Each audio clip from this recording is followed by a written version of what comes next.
नेहरू जी ने मांग मांगी देशवासियों से, हे प्यारे देशवासियों, मेरे ऊपर संकट है, मुझे हर वस्तु की मदद कीजिए। तो गला भर दिया तो हमें रुआओ तो क्या लग रही थी कि मेरे पास राइफल होती तो दो चार मार के मर जाते।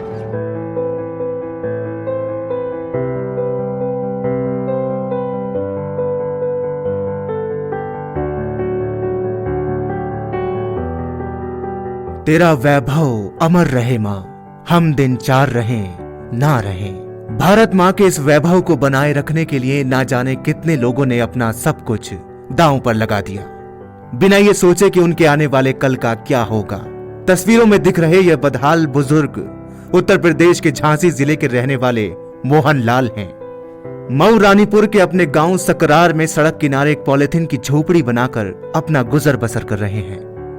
इनकी कहानी आप तक पहुंचाना आज इसलिए भी जरूरी है क्योंकि आज से करीब 58 साल पहले देश आज की तरह ही संकट से गुजर रहा था। तब मोहनलाल और उन जैसे तमाम अनाम गुमनाम लोगों ने, जिन्हें आप जानते भी नहीं होंगे, इस देश को संकट के उस दौर से बाहर निकाला था। साल था 1962 और हुआ था भारत चीन का युद्ध। जवानों के पास ना कपड़े थे ना हथियार। देश की आर्थिक हालत हिचकोले खा रही थी। उस वक्त प्रधानमंत्री पंडित नेहरू ने देशवासियों से देश को संकट से निकालने की अपील की थी। उस वक्त मोहनलाल और इन जैसे तमाम लोगों ने अपने देश को संकट से उबारने के लिए अपना सब कुछ देश के लिए न्यौछावर कर दिया। क्या सोचे हमने कि जब से हमने पृथ्वी पर जन्म लिया तब से एक नया पैसा देंगे पृथ्वी दिन का, तो दिया था हमने, थैली दी थी हमने।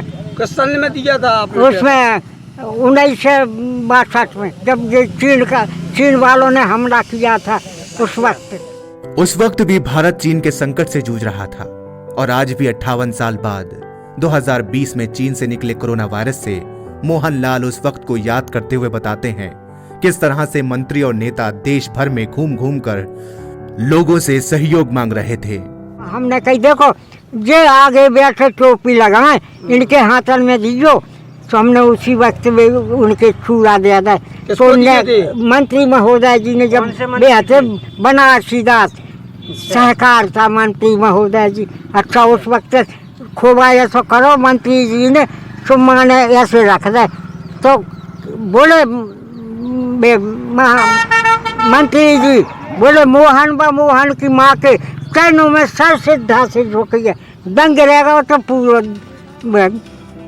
साल बदले, तारीखें बदली और वक्त की धूल मोहनलाल के नसीब पर जमा होती गई। जिस देश के लिए उन्होंने अपना सब कुछ दान कर दिया, उसी देश में आश्रयहीन लोगों को एक अदद छत मुहैया करने की कितनी भी योजनाएं चलाई गई हों, लेकिन मोहनलाल तक कभी ये योजनाएं नहीं पहुंची। ना ही मोहनलाल कभी उन योजनाओं के पात्र समझे गए। स्थानीय लोग जो मदद कर देते हैं, उसी के सहारे अपनी जिंदगी गुजर बसर करते हैं। स्वाभिमान इतना है कि खुद के हालात चाहे कैसे भी हों, कभी किसी के आगे हाथ नहीं फैलाते, न कभी किसी अधिकारी या नेता की चौखट पर दस्तक दी। और भला देश के नेताओं और अधिकारियों को इतनी फुर्सत भी कहां, जो धरती के एक कोने में पड़े इस बुजुर्ग का पुरसा हाल लेने की सोचते भी। पूरे गांव के जितने भी बुजुर्ग लोग हैं वो ये बताते हैं कि सन 1962 में जब भारत चाइना का युद्ध हुआ था, तब इन्होंने अपना सर्वस्व दान कर दिया था। यहाँ तक कि जो मकान इनके पास जो टूटा फूटा था, वो भी डीएम साहब को इन्होंने बोल दिया था कि आप ये मकान ले लो, लेकिन डीएम साहब ने मना कर दिया था। और इनकी ईमानदारी के चर्चे कई गाँव में हैं कि 80 साल की उम्र में इन्होंने मतलब खादी के कपड़े पहनकर, गांधी जी की एक टोपी लगाकर पूरे गाँव में स्वावलंबी बन चना बेची। और इनके पास अब कुछ नहीं बचा है।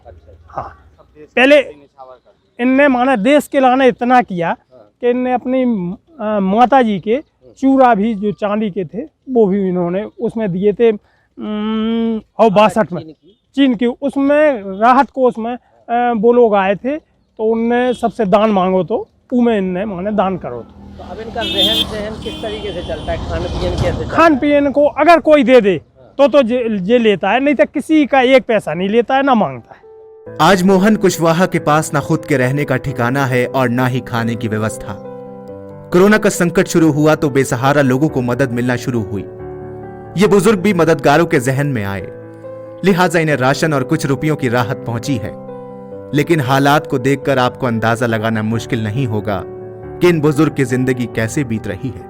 2020 से मार्च में मिलन लगी। चावल ले जाते, अच्छा दाल ले जाते और 2000 रुपया दे गए थे। कौन दे गया था? अब जो हमें परिचय नहीं है कि नाम क्या था।